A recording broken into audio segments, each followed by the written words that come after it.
What makes this diesel engine different from this diesel engine? Well, one's a 4-stroke, and the other's a 2-stroke. Wait a minute. That 2-stroke has valves. What's going on?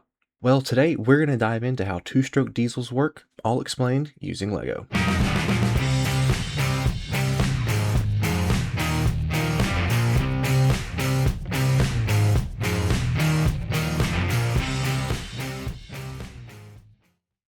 Now, you probably already know how a regular 4-stroke diesel engine works.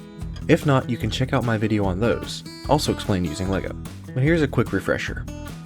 There's 4 strokes total: intake, compression, combustion, and exhaust.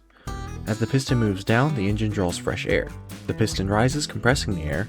At top dead center, the fuel injector injects fuel, and the high pressure and heat causes the fuel to ignite, forcing the piston down. Then the exhaust valve opens as the piston rises again, and then everything repeats. 2-stroke diesels take these 4 strokes and combine them all into just 2.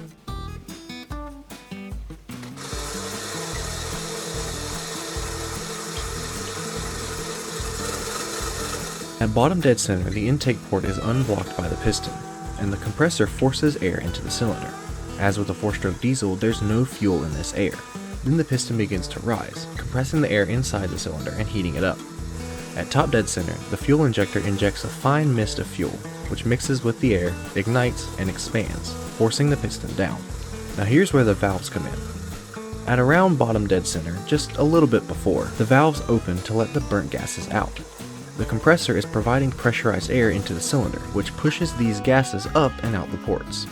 And since there's no fuel in the fresh air, the small amounts of this air that leave with the exhaust don't waste any fuel.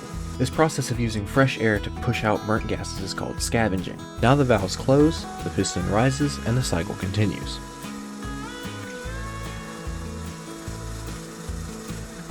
Now you may be wondering, why is there this compressor instead of a turbo?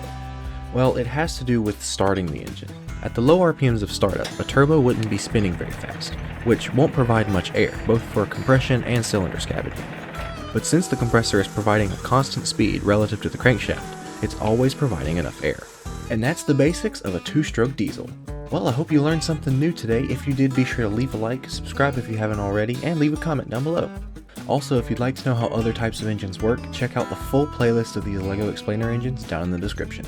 Thanks for watching, and I'll see you in the next one.